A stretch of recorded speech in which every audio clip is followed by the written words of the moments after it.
Salut tout le monde, bienvenue dans cette nouvelle vidéo d'Anacalypsy. Donc aujourd'hui on se retrouve pour une petite vidéo d'ICO où je vais vous définir un terme dans le monde du cinéma, alors qui en plus celui-ci peut également avoir un lien rapide avec YouTube notamment, qui est le cadreur. Mais bon, tout dépend du style de vidéo que les gens font. Mais nous on va vraiment s'intéresser au cadreur, surtout dans le monde du cinéma. Voilà, et dans 2 jours, le 31 juillet, le dernier jour de l'année, vous aurez une vidéo sur le Perchman. Voilà, donc je sais plus si celle-ci ou le Perchman est une vidéo que je rattrape de ma première période où j'arrivais plus à faire des vidéos. Enfin, c'est pas que j'arrivais plus à faire des vidéos, mais voilà, où j'avais une grosse baisse de morale et du coup, bah, les vidéos en ont été impactées. Et, euh, et voilà. Donc, on va pouvoir commencer avec les cadreurs. Donc, le cadreur est également nommé opérateur de prise de vue, ou plus communément par quasiment tout le monde, le caméraman.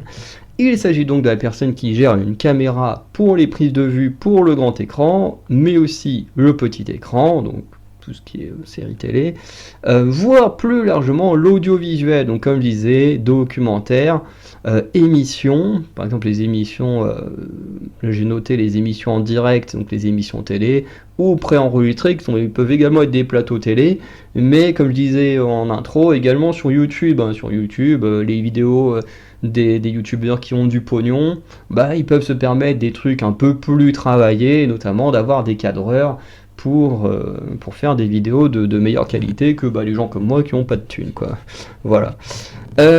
Du coup, le cadreur gère le cadrage avec le viseur de la caméra ainsi que le guidon manivelle du trépied sous les ordres du réalisateur ou de son initiative. Donc là, la fin de définition, c'est un retour vraiment côté vraiment télé-cinéma, quoi.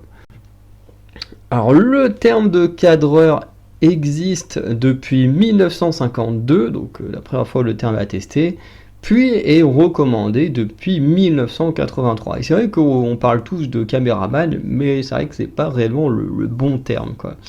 Ou du moins pas le bon terme en France, que c'est caméraman, ça fait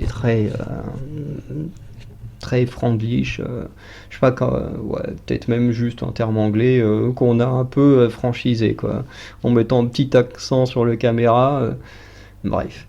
Selon le Trésor de la langue française, donc le cadreur est l'opérateur chargé de maintenir le cadre choisi par le réalisateur au cours des multiples déplacements de la caméra et des acteurs. Donc voilà, celui qui va, parce que de toute façon quasiment tous les métiers autour du cinéma tournent autour du réalisateur. Et je dis bien quasiment tous, voire quasiment tous, hein, puisque bah, en général on suit quand même la patte du réalisateur quand ce dernier n'est pas emmerdé par les producteurs. Le cadreur du coup travaille en collaboration avec 2 personnes en particulier, donc qui est le directeur de la photographie ou du chef opérateur des prises de vue, donc qui sont sûrement d'autres métiers liés à l'aspect visuel. Pardon. Mais du coup, il est précisé que le cadreur n'est pas sous les ordres du chef opérateur de prise de vue, c'est bien 2 trucs séparés. Alors je ferai sûrement une vidéo sur le chef opérateur de prise de vue.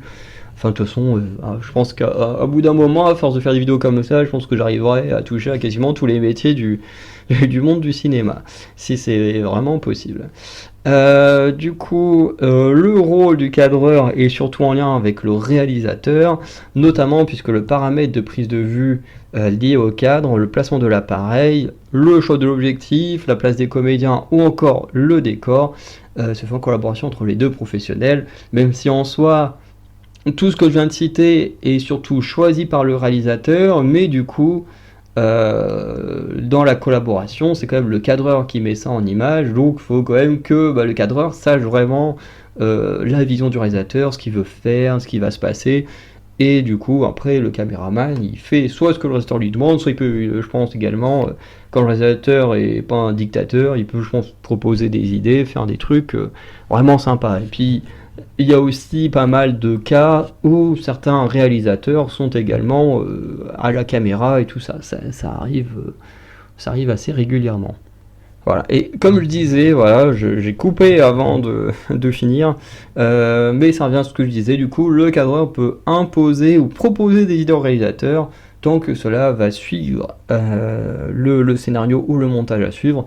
Donc voilà, ça revient à ce que je disais en ayant arrêté de regarder mon écran, la collaboration, tant que, tant que ça rentre dans le cadre de ce que veut le réalisateur, bah voilà, peut proposer des choses, surtout que le cadreur va voir des choses, peut avoir des idées, que le réalisateur, surtout un réalisateur qui ne manie pas la caméra, mais je sais pas si ça existe, un réalisateur qui ne manie pas la caméra, ne verra pas.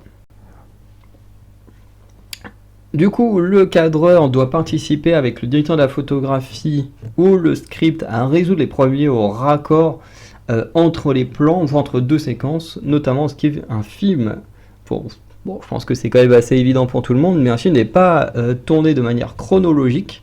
Hein, voilà, on tourne ce qu'on peut tourner. Hein. Par exemple, si là on te dit bon bah t'as tel jour, t'as tel lieu pour tourner, si ça se passe pas au moment où t'en es dans le tournage, bah tu t'en fous. Même si c'est à la fin de ton film, bah tu le tournes maintenant parce que je sais pas, par exemple, si tu tournes dans un bar, enfin je veux dire, tous les gens n'ont pas les moyens d'avoir un studio avec du fond vert, comme les grosses post-productions, et de faire des décors, des trucs en CGI, quoi. Moi, j'ai fait de la figuration, voilà, en figuration que j'ai faite. Les gens, ils privatisaient un lieu pendant, moi, c'était toute une nuit. Ils avaient privatisé un bar toute une nuit, et puis bah voilà, c'est peu importe à quel moment t'en es dans le film, bah voilà, c'est là, on a le lieu aujourd'hui de telle heure à telle heure, et ben on tourne dedans, et voilà, on n'a pas le choix. Donc il y a quand même des contraintes dans les tournages, et qui font que bah, on peut pas tourner un film dans l'ordre de son histoire. Et ce qui fait que je trouve que le travail des acteurs est encore plus dingue, parce que bah, du coup, même eux, bah, les acteurs, ils ne jouent pas de manière chronologique, c'est-à-dire qu'ils peuvent jouer le personnage, je sais pas si tu es dans un truc d'aventure, le héros un peu naïf et tout au début, le lendemain tourner une scène quasiment à la fin du film où il a déjà vécu tout son truc, et puis rejouer après un truc dans le milieu alors qu'il n'a pas encore terminé son aventure. Enfin bref, le travail des comédiens, il doit être un truc de dingue aussi, parce que quand il joue pas en faisant évoluer son personnage, il doit jouer ce qu'il peut jouer sur le moment. Donc je trouve que c'est vraiment un truc de fou. Bref. Tout ça pour dire que voilà, le but de cette partie-là, c'est que le film étant pas tourné dans l'ordre, il faut éviter les faux raccords, et du coup, le cadreur aide du coup le script ou le directeur de la photographie à éviter tout ça, parce que ils sont les personnes les plus habituées au cadrage et tout ça, à filmer et tout, donc ils font partie de ceux qui essayent de régler le problème, même si bon, on le sait tous que voilà, dans quasiment tous les films, il y en a quand même quelques-uns qui traînent, mais bon, c'est pas non plus ce qui va gâcher un film d'avoir des faux raccords. Du coup, avec l'évolution du matériel du tournage est venu les moniteurs vidéo de contrôle sur les plateaux de tournage. Donc cela permet au réalisateur de suivre le déroulement du plan à la place du cadreur, malgré toutes les compétences pointilleuses du métier qui ne sont connues que du cadreur. Donc c'est ce que je disais un peu avant, des fois le réalisateur il peut être derrière la caméra, mais c'est vrai que les formations étant pas spécialement les mêmes, j'imagine qu'effectivement le cadreur est quand même plus compétent que le réalisateur là-dessus.